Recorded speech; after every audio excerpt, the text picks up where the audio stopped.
વડાપ્રધાન નરેન્દ્ર મોદીએ western dedicated freight કોરિડોરનું કર્યું ઉદ્ઘાટન. રેવાડી મંદાર ક્ષેત્રની 1.5 કિલોમીટર લાંબી રેલગાડીને લીલી ઝંડી આપી કર્યું લોકાર્પણ.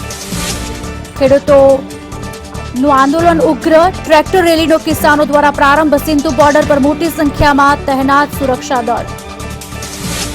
અમદાવાદમાં રાહતનો ડબલ ડોઝ. યુકેથી નવા સ્ટ્રેન સાથે પરત ફરેલા 4 દર્દીઓ થયા કોરોના મુક્ત. તો સિવિલમાં પણ હવે વધ્યા 84 કોરોના પોઝિટિવ દર્દી. રાજકોટમાં મનપા દ્વારા ડિમોલિશનની હાથ ધરાઈ કાર્યવાહી. 13 મિલકતો હટાવાઈ. તો જામનગરમાં સરકારી જમીન પરના દબાણકારોને રિક્ષા ફેરવી અપાયો અલ્ટિમેટમ. ગુજરાત યુનિવર્સિટીની આજે બીજા તબક્કાની પરીક્ષા. સેમેસ્ટર 3 અને 5ની ઓફલાઈન પરીક્ષા. ટ્રમ્પ સમર્થકોના તોફાન બાદ અમેરિકામાં સ્થિતિ વણસી. વોશિંગ્ટનમાં 15 દિવસની ઇમરજન્સી જાહેર. તો અત્યાર સુધીમાં હિંસામાં 4ના મોત.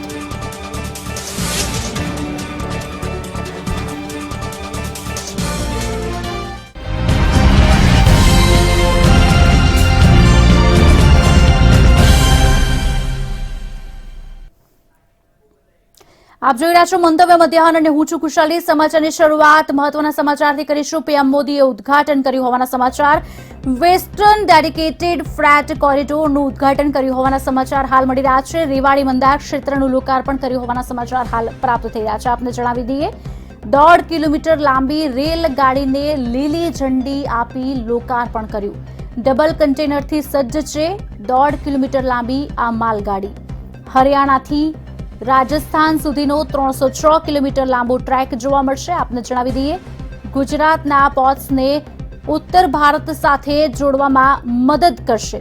100 કિલોમીટરની ઝડપે આ માલગાડીઓ દોડાવવામાં આવશે. આપને જણાવી દઈએ સમાચાર. ભારતને આ જ સ્પીડે વિકાસ જોઈએ છે તેવું પીએમ મોદીએ નિવેદન આપ્યું છે. નવા ભારતનું સૂત્ર સાર્થક કરીને રહીશું. ન રૂકેંગે હમ ન થકેંગે હમનું સૂત્ર પણ આપ્યું છે. પીએમ મોદીએ વેસ્ટર્ન ડેડિકેટેડ ફ્રેટ કોરિડોરનું ઉદ્ઘાટન કર્યું છે. રેવાડી મંદાર ક્ષેત્રનું લોકાર્પણ કર્યું છે. સમાચાર આપને જણાવી દઈએ 1.5 કિલોમીટર લાંબી રેલગાડીને લીલી ઝંડી આપીને લોકાર્પણ કર્યું. राजस्थान के गवर्नर श्री कलराज मिश्र जी,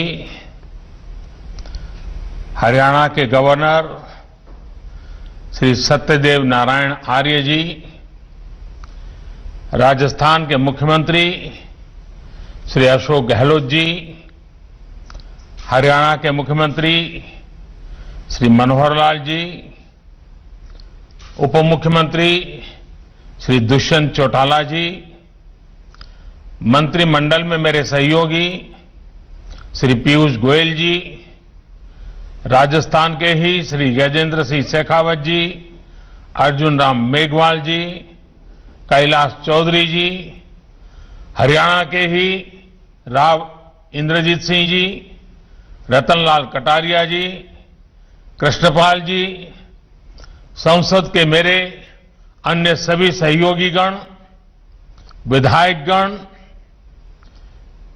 भारत में जापान के राजदूत his excellency Shri Satoshi Suzuki ji, इस कार्यक्रम में उपस्थित अन्य सभी वरिष्ठ महानुभाव, भाई और बहनों, आप सबको भी मेरी तरफ से 2021 के इस नववर्ष की शुभकामनाएं. देश के इंफ्रास्ट्रक्चर को आधुनिक बनाने के लिए चल रहे महायज्ञ ने आज एक नई गति हासिल की है. सिर्फ बीते 10-12 दिन की ही बात करें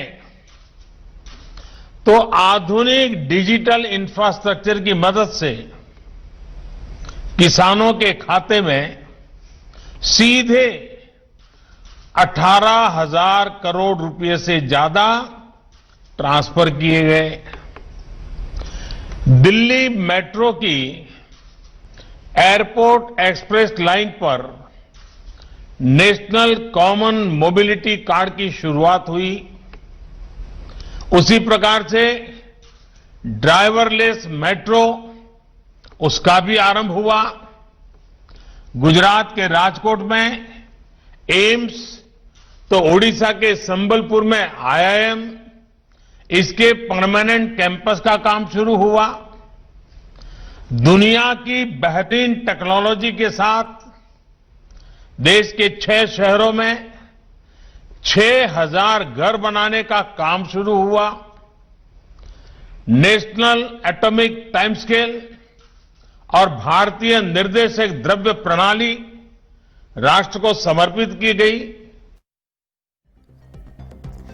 તો 100 કિલોમીટરની ઝડપે માલગાડીઓ દોડશે, આ જ ઝડપે વિકાસની જરૂર છે તે નિવેદન પીએમ મોદી આપ્યું હતું.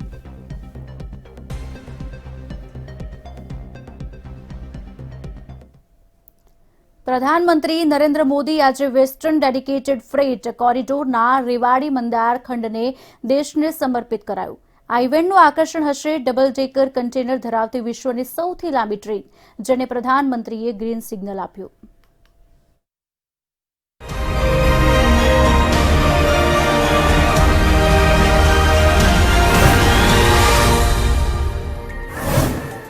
ડબલ ડેકર ડેવલપમેન્ટ 306 કિલોમીટર લાંબો ડેડિકેટેડ કોરિડોર.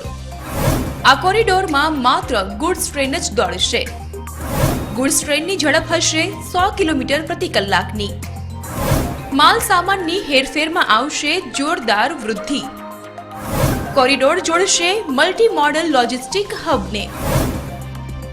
દેશમાં વિકાસની ગતિને વેગ આપવામાં રેલવેનો પહેલેથી બહુ મોટો ફાળો રહ્યો છે. આધુનિક ટેકનોલોજી અને દુનિયાના બાકી દેશોના પડકાર વચ્ચે માલની હેરફેર પણ હવે સુપર સ્પીડથી થાય તે જરૂરી છે. ત્યારે એ જ દિશામાં બહુ મોટું પગલું ભરાયું છે વેસ્ટર્ન ડેડિકેટેડ ફ્રેટ કોરિડોરથી.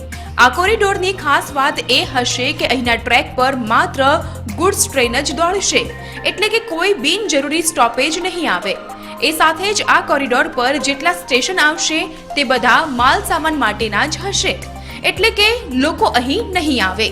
બીજી સૌથી ખાસ વાત એ હશે કે ઇલેક્ટ્રિક ટ્રેક્શનથી દોડતી ગુડ્સ ટ્રેનને આ કોરિડોરમાં 100 કિલોમીટર પ્રતિ કલાકની ઝડપે દોડાવાશે.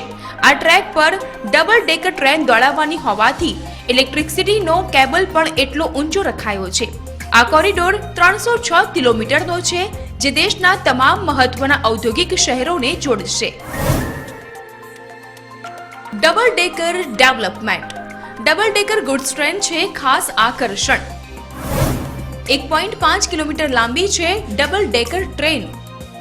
આ પ્રકારની વિશ્વની પહેલી ટ્રેન ભારતમાં દોડશે વેસ્ટર્ન ડેડિકેટેડ ફ્રેટ કોરિડોર પર. ઓછા ખર્ચમાં વધુ માલ સામાન પહોંચાડશે. આ કોરિડોરની સાથે 1.5 કિલોમીટર લાંબી વિશ્વની પહેલી ડબલ ડેકર ટ્રેન પણ આકર્ષણનું કેન્દ્ર છે. જી હા, તમે બરાબર સાંભળ્યું છે. ટ્રેનની લંબાઈ 1.5 કિલોમીટર હશે અને 1.5 કિલોમીટર સુધી તેમાં એકની ઉપર એક એમ ડબલ ડબ્બા હશે. વિચારો, એટલે કે વેગનની લંબાઈ થશે 3 કિલોમીટર. આ પ્રકારની આટલી લંબાઈવાળી ટ્રેન વિશ્વમાં બીજે ક્યાંય દોડતી નથી. સૌથી મોટી વાત એ છે કે ઓછા ઈંધણમાં આ ટ્રેન વધુ માલ સામાનની હેરફેર કરી શકશે. આ કોરિડોરથી દેશના અનેક ઉદ્યોગોને બહુ મોટો લાભ થવાનો તેમાં કોઈ શંકા નથી. બ્યુરો રિપોર્ટ, મંતવ્ય ન્યૂઝ. વધુ એક મહત્વના સમાચાર. કોંગ્રેસ પ્રદેશ પ્રભારી 2 દિવસ ગુજરાતના પ્રવાસે છે. કોંગ્રેસ પ્રદેશ પ્રભારી 2 દિવસના ગુજરાત પ્રવાસે. સમાચાર મળી રહ્યા છે, આપને જણાવી દઈએ. રાજીવ સાતવ અમદાવાદ એરપોર્ટ પર પહોંચ્યા હોવાના સમાચાર હાલ મળી રહ્યા છે. રાજીવ સાતવ કોંગ્રેસ કાર્યાલય ખાતે બેઠક કરશે. સમાચાર આપને જણાવી દઈએ. એસસી અને ઓબીસી સમાજના નેતાઓ સાથે બેઠક કરશે. આવતીકાલથી કિસાન બચાવો દેશ બચાવો અભિયાનની શરૂઆત પણ કરશે. રાજીવ સાતવ 2 દિવસ ગુજરાત પ્રવાસે. માણસા ખાતે કિસાન સંમેલનમાં પણ રાજીવ સાતવ જોડાશે. વિજાપુર ખાતે કિસાન સંમેલનમાં પણ તેઓ ઉપસ્થિત રહેશે. રાજીવ સાતવ કોંગ્રેસ કાર્યાલય ખાતે બેઠક કરશે. એસસી અને ઓબીસી સમાજના નેતાઓ સાથે બેઠક કરશે. આપને જણાવી દઈએ, આવતીકાલથી કિસાન બચાવો દેશ બચાવો અભિયાનની શરૂઆત કરશે. આજ અંગે વિગત આપશે અમારા સંવાદદાતા રીમા દોશી ફોનલાઈન પર છે. રીમા, કોંગ્રેસ પ્રદેશ પ્રભારી 2 દિવસ ગુજરાતના પ્રવાસે છે. કયા કયા કાર્યક્રમમાં તેઓ ઉપસ્થિત રહેશે અને શું વિગતો મળી રહી છે? જી, ખાસ જો વાત કરવામાં આવે જે પ્રકારે રાજીવ સાતવ ગુજરાતના 2 દિવસના વધુના પ્રવાસ ઉપર જ્યારે આજે આવી પહોંચ્યા છે, ત્યારે સૌથી મહત્વની વાત એ છે કે તેમના આજના આ પ્રવાસને લઈને તેઓ ઓબીસી, એસટી, અલગ અલગ સમાજના જે નેતાઓ છે તેમની સાથે મુલાકાત યોજવાના છે. સાથે સાથે સ્થાનિક સ્વરાજ્યની ચૂંટણીમાં વધુમાં વધુ મતો તેના આધાર ઉપર કેવી રીતે લઈ શકાય તેના જ આધારે તેમને મળવાના છે. સાથે સાથે જ કોંગ્રેસના 200 જેટલા વધુ નેતાઓ છે જેમને પ્રચારની જવાબદારી સોંપવામાં આવી છે. એટલે ખૂબ જ મહત્વની વાત છે કે આવતીકાલથી જ્યારે કોંગ્રેસ તેનું ખેડૂત આંદોલન પણ શરૂ કરવા જઈ રહ્યું છે, સાથે સાથે જ મહાનગરપાલિકા અને તાલુકા પંચાયતો, નગરપાલિકા તમામ જગ્યાઓ ઉપર સંમેલનો યોજવાનું છે. એટલે આવનારા જે 20 દિવસ સુધી છે તે કોંગ્રેસ તેના અલગ અલગ સંમેલનો યોજતી રહેશે અને તેને જ પ્લાનિંગને લઈને રાજીવ સાતવ આ 2 દિવસ ગુજરાતની મુલાકાતે આવ્યા છે. જી, આભાર હિમા સમગ્ર માહિતી આપવા બદલ. તો કોંગ્રેસ પ્રભારી રાજીવ સાતવ ગુજરાતની જ્યારે મુલાકાતે છે, તેઓ 2 દિવસ ગુજરાતની મુલાકાત લેશે અને આજે એસસી અને ઓબીસી સમાજના નેતાઓ સાથે બેઠક કરશે.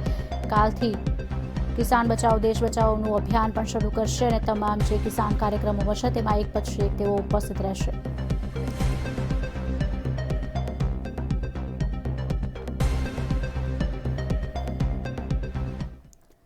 વધુ એક સમાચાર વડોદરાથી. વડોદરામાં નિયમોનો ભંગ કરનાર કોન્સ્ટેબલને સસ્પેન્ડ કરવામાં આવ્યું છે. વડોદરામાં નિયમોનો ભંગ કરનાર કોન્સ્ટેબલને સસ્પેન્ડ કરાયો છે. કોન્સ્ટેબલનો વિડીયો વાયરલ થયો હતો, જેને સસ્પેન્ડ કરવામાં આવ્યો છે. માસ્ક ન પહેરી ચાલુ બાઇકે વાત કરતો આ કોન્સ્ટેબલ વાહન હાંકતો હતો. રમેશ ગોવિંદને તાત્કાલિક સસ્પેન્ડ કરવાના આદેશ પણ આપવામાં આવ્યા છે. સમાચાર વડોદરાથી આપને જણાવી દઈએ, આપ વિડીયો પણ જોઈ શકો છો, જેમાં હાથાપાઈ પણ આ કોન્સ્ટેબલ કદાચ ઉતરી ગયા છે.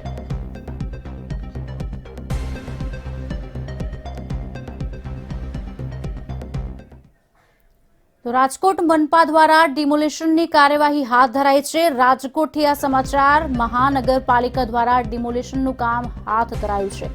ઈસ્ટ ઝોનમાં રામનગર સોસાયટીમાં આ ડિમોલિશનની કાર્યવાહીની શરૂઆત કરવામાં આવી છે. ટાઉન પ્લાનિંગ શાખા પોલીસની આગેવાનીમાં આ ડિમોલિશન કાર્યવાહી હાથ ધરાઈ છે. મહાનગરપાલિકા દ્વારા કુલ 13 મિલકતો હટાવવામાં આવી છે. આપને જણાવી દઈએ, અઠવાડિયા પહેલા જ મનપાએ નોટિસ ફટકારી હતી. 13 મિલકતો હટાવવાની કામગીરીની શરૂઆત કરવામાં આવી છે. રાજકોટ મહાનગરપાલિકા દ્વારા ડિમોલિશનની કાર્યવાહી હાથ ધરવામાં આવી છે. ઈસ્ટ ઝોનમાં રામનગર સોસાયટીમાં ડિમોલિશન કરાઈ રહ્યું છે. ટાઉન પ્લાનિંગ શાખા પોલીસની આગેવાનીમાં આ ડિમોલિશનની કાર્યવાહી હાથ ધરાઈ છે. કુલ 13 મિલકતો હટાવવામાં આવશે. અઠવાડિયા પહેલા જ મહાનગરપાલિકા દ્વારા આ તમામને નોટિસો પાઠવવામાં આવી હતી.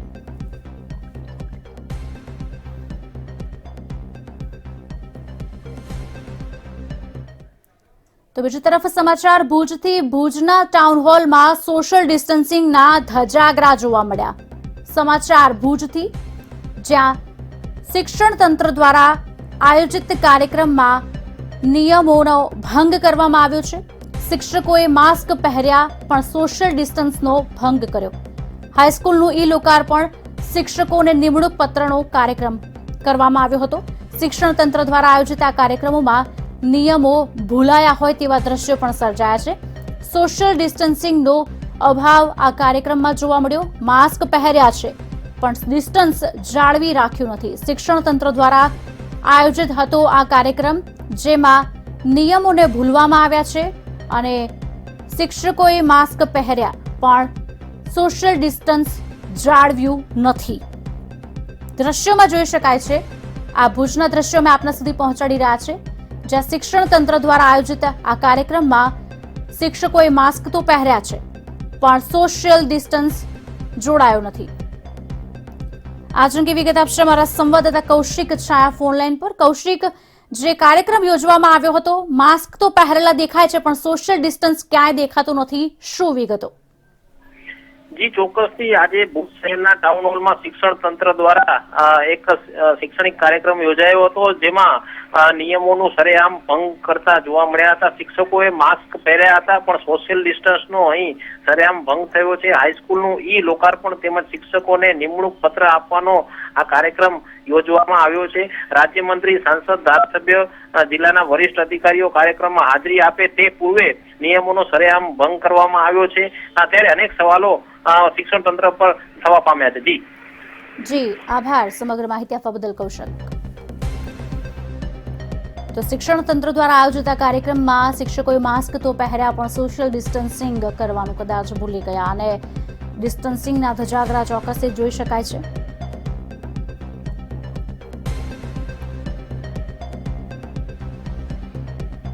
ભુજના ટાઉન હોલની આ ઘટના છે જ્યાં સોશિયલ ડિસ્ટન્સના ધજાગરા ઉડતા દેખાયા।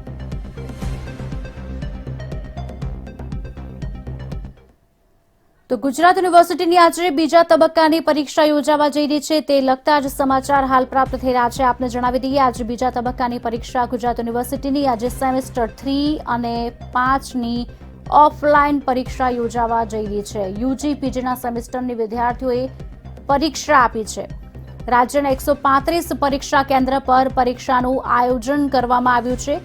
25,000 વિદ્યાર્થીઓનું ઓનલાઈન પરીક્ષા માટે રજીસ્ટ્રેશન કરવામાં આવ્યું છે। સમાચાર ગુજરાત યુનિવર્સિટીની આજે બીજા તબક્કાની પરીક્ષા યોજાવા જઈ રહી છે।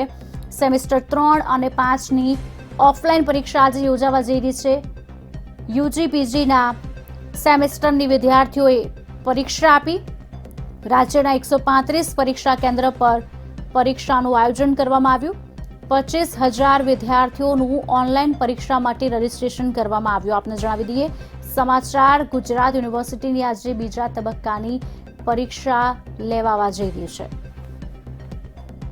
આજ અંગે વિગત આપશે અમારા સંવાદદાતા માનસી અમારી સાથે લાઈવ જોડી ચૂક્યા છે। માનસી, યુજી પીજીના સેમેસ્ટરના વિદ્યાર્થીઓએ પરીક્ષા આપવા જઈ રહ્યા છે, શું વિગતો પ્રાપ્ત થઈ રહી છે? ગુજરાત યુનિવર્સિટી દ્વારા બીજા તબક્કાની પરીક્ષાનું આયોજન કરવામાં આવ્યું છે, કયા પ્રકારની વ્યવસ્થા કરવામાં આવી છે, શું વિગતો?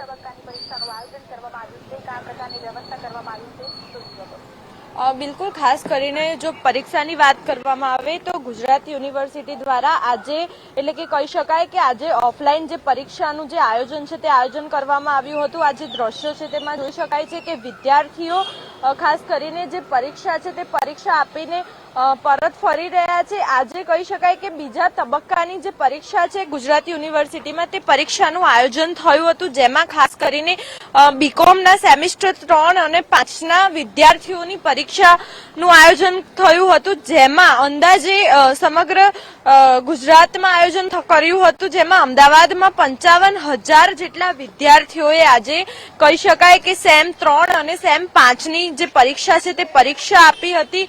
સમગ્ર રાજ્યની જો વાત કરવામાં આવે બિનલ, તો સમગ્ર રાજ્યમાં લગભગ 135 જેટલા કેન્દ્રો પર આજે ઓફલાઈન પરીક્ષા છે તેનું આયોજન કરવામાં આવ્યું હતું। અંદાજે લગભગ કહી શકાય કે 25,000 જેટલા વિદ્યાર્થીઓએ આજે ઓનલાઈન પરીક્ષા માટેનું રજીસ્ટ્રેશન જે છે તે કરાવવામાં આવ્યું હતું। બીજી તરફ વાત કરવામાં આવે તો કોરોના કહેર ચાલી રહ્યો છે, એમાં પણ ખાસ કરીને જે સ્કૂલો અને કોલેજો શરૂ થયા નથી ત્યારે વાત કરવામાં આવે પરીક્ષાની, તો અત્યારે તમામ જે એસઓપી છે સરકાર દ્વારા જે કોરોનાની જે ગાઈડલાઈન છે તેનું સંપૂર્ણ પાલન કરીને વિવિધ અલગ અલગ જે 135 કેન્દ્રો છે તેમાં આજે ખાસ કરીને પરીક્ષા જે છે તે ગુજરાત યુનિવર્સિટીની પરીક્ષાનું આયોજન કરવામાં આવ્યું હતું। એટલે કે કહી શકાય કે સોશિયલ ડિસ્ટન્સનું જે પાલન કરીને માસ્ક પહેરીને જે પરીક્ષા છે તે પરીક્ષાનું આયોજન કરવામાં આવ્યું હતું। તમામ જે વિદ્યાર્થીઓ છે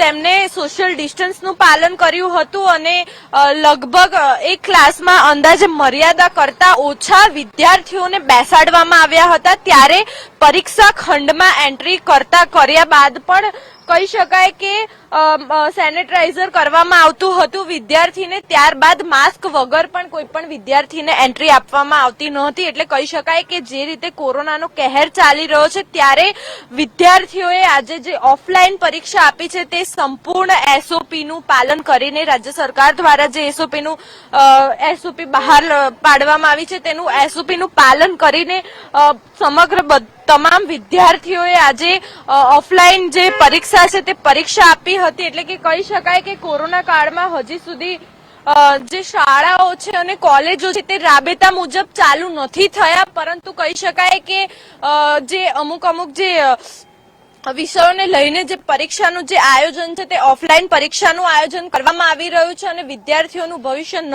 બગડે તે માટે ખાસ કરીને આગામી વર્ષમાં જે મેડિકલના વિદ્યાર્થીઓ હોય કે પછી બીકોમના વિદ્યાર્થીઓ હોય તેમને આગામી વર્ષમાં એડમિશન લેવા માટે જે ઇમરજન્સી જે પરીક્ષાઓ છે કે જેમના દ્વારા તેમનું આગળનું ભવિષ્ય ઘડવામાં આવે છે, ત્યારે કહી શકાય કે આગામી વર્ષમાં એડમિશન લેવા માટે આજે સેમ 3 અને 5 નું જે પરીક્ષા છે તે પરીક્ષાનું આયોજન કરવામાં આવ્યું હતું.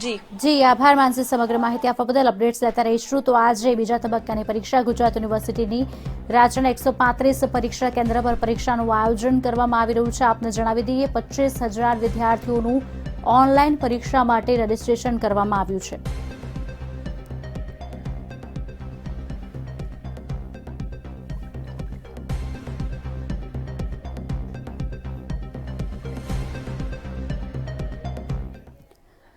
વધુ એક સમાચાર દિલ્હીથી. દિલ્હીમાં આવતીકાલે કેન્દ્ર સરકાર સાથે બેઠક યોજાવા જઈ રહી છે. આપને જણાવી દઈએ આ સમાચાર દિલ્હીથી મળી રહ્યા છે. આવતીકાલે કેન્દ્ર સરકાર સાથે દિલ્હીમાં બેઠક યોજાવા જઈ રહી છે.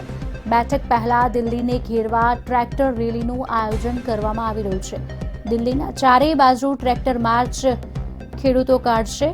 સમાચાર ખેડૂત સંગઠનોએ દાવો કર્યો છે 60,000 ટ્રેક્ટર સામેલ થશે. ખેડૂત સંગઠનોનું કહેવું છે બહાદુરગઢ અને ટીકરીથી સિંધુ બોર્ડર પર આ ખેડૂત સંગઠન જશે.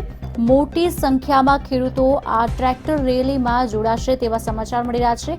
કૃષિ કાયદો રદ કરવાની માંગ સાથે તેઓ આંદોલન પર ઉતર્યા છે. 43મો દિવસ છે.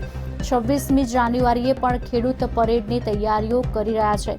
26 જાન્યુઆરીએ પણ ટ્રેક્ટર પરેડ યોજવા માટે ખેડૂતો કટિબદ્ધ જોવા મળી રહ્યા છે. બહાદુરગઢ અને ટીકરીથી સિંધુ બોર્ડર પર આ ખેડૂત રેલી જશે. દિલ્હીમાં આવતીકાલે કેન્દ્ર સરકાર સાથે બેઠક યોજાવા જઈ રહી છે, ત્યારે બેઠક પહેલા દિલ્હીને ઘેરવા ટ્રેક્ટર રેલીનું આયોજન કરવામાં આવ્યું છે.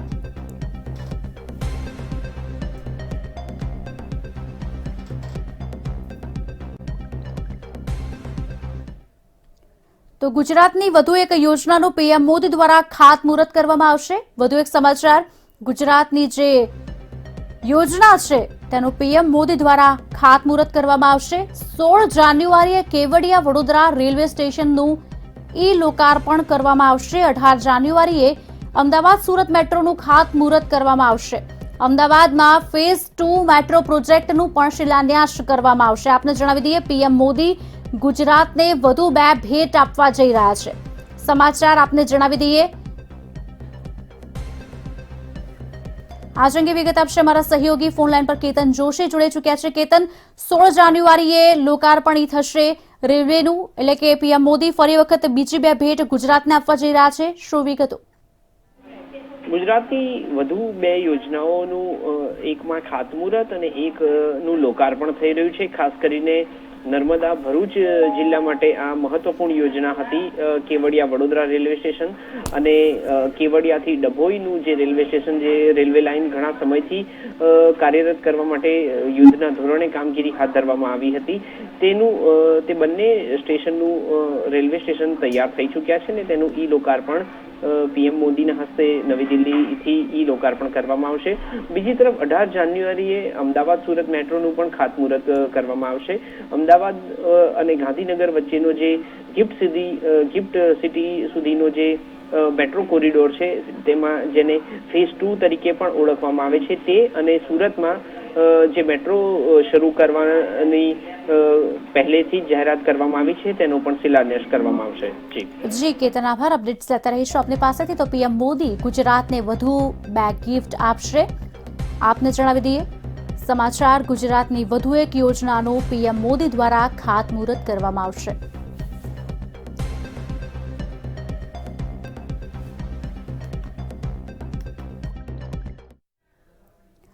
આખાને આખા જંગલોને ગળકી જતા દાવાનળની જેમ રસોડાની દરેક ચીજવસ્તુઓ થઈ રહી છે મોંઘીદાટ. ઈંધણ આભને આંબી રહ્યું છે તો ખાદ્ય તેલમાં સુનામીની સ્થિતિ છે. આમ માણસને કોરોના પહેલા જ દજાડી ચૂક્યો છે. હવે કાબુ બહાર જતા ભાવથી એક ટંકના ભોજન આંખે અંધારા લાવી રહ્યા છે.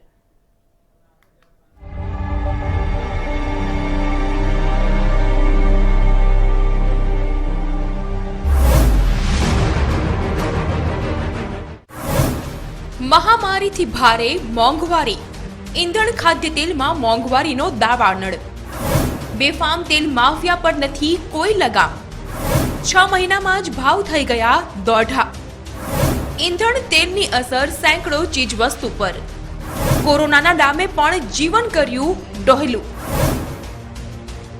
મહામારીથી બચી ગયા પણ કદાચ મોંઘવારીની શ્વાસ રૂંધતી ભૂતાવળથી નહીં બચી શકીએ. મહામારીના માર પછી મોંઘવારીનો વાર એ હદે પરેશાન કરી રહ્યો છે કે સમાજની ગીચતામાં ખૂણે દબાઈ ગયેલો આમ આદમી જાણે કે પોતાના જ વાળ ખેંચી રહ્યો છે. ઈંધણના ભાવને આબને આંબાના જાણે કે ઓળતા છે. એમાં પાછળ બધું જ ખેંચાઈ રહ્યું છે. પેટ્રોલ ડીઝલના બેકાબુ ભાવે બજારમાં આગ લગાવી છે. અમદાવાદમાં પેટ્રોલ 82 રૂપિયા પ્રતિ લીટર અને મુંબઈમાં તો 90 રૂપિયા પ્રતિ લીટરની સપાટીએ પહોંચી ગયું છે. ડીઝલ પણ અમદાવાદમાં અને મુંબઈમાં 80 રૂપિયા પ્રતિ લીટરની સપાટીએ પહોંચ્યું છે. સહુ શૂન્ય મનસ્ક છે. વધતા ભાવ ક્યારેક સત્તાના સિંહાસનો ઉથલાવી નાખતા પણ આજે બધા જ મૌન છે, જાણે કે નશ્વર તે. એ જ સ્થિતિ ખાદ્ય તેલની છે. ખાદ્ય તેલના ભાવ તે પછી સિંગ તેલ હોય કે કપાસિયા તેલ હોય, મકાઈનું તેલ હોય કે હોય રાઈસ બ્રાન, બધા જ તેલ સોનાની માફક ગરમા ગરમ તેજીમાં છે. આમ આદમી 10માંથી 5 જરૂરિયાતોથી ચલાવતો થઈ ગયો છે. કમોસમી વરસાદ અને ઓછી ઉપજ છે કારણ. કપાસિયાની ઓછી ઉપજથી તેલ થયું મોંઘું. આર્જેન્ટિનાથી નથી આવી રહ્યું સોયા તેલ. રશિયા યુક્રેનથી આવે છે સૂર્યમુખીનું તેલ. રશિયા યુક્રેનમાં હિમવર્ષા બની કારણ. ઇન્ડોનેશિયા મલેશિયાથી આવે છે પામ તેલ. ખાદ્ય તેલ માટે જાણે કે ચારે બાજુથી મુસીબતનો માર હોય તેમ દેશમાં કપાસિયાનું ઉત્પાદન મોસમી કારણોથી ઓછું થયું છે, એટલે કપાસિયા તેલ મોંઘું થયું છે. બાકી પામ તેલ ઇન્ડોનેશિયા અને મલેશિયાથી આયાત થાય છે. એમાં પણ ઇન્ડોનેશિયાથી હવે પામ તેલ ઓછું આવી રહ્યું છે અને ભાવ પણ વધી ગયા છે.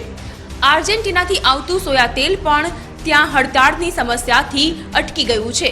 આ તરફ રશિયા અને યુક્રેનથી આવતું સૂર્યમુખીનું તેલ હિમવર્ષાને કારણે અટકી પડ્યું છે. આમ ચોમેરથી તેલનો જથ્થો જ ઓછો આવતા બજારમાં તેલ ઓછું આવે છે. બીજી બાજુ લોહી તરસ્યા તેલ માફિયાઓએ પણ પરિસ્થિતિ પામીને તેલનો સંગ્રહ કરી લીધો છે. તેમના માટે તો ભાવ દોઢા થાય પછી વેચવા જેવું રોકાણ છે. તેઓ જાણતા નથી કે તેમની લોલુપતા કેટલાય ઘરમાં ચૂલા સળગાવવામાં બાધા બનતી હશે. જીવન આવશ્યક ચીજવસ્તુઓના આ હદે વધતા ભાવ પછી પણ ક્યાંય જાણે કે તેની ચર્ચા જ નથી.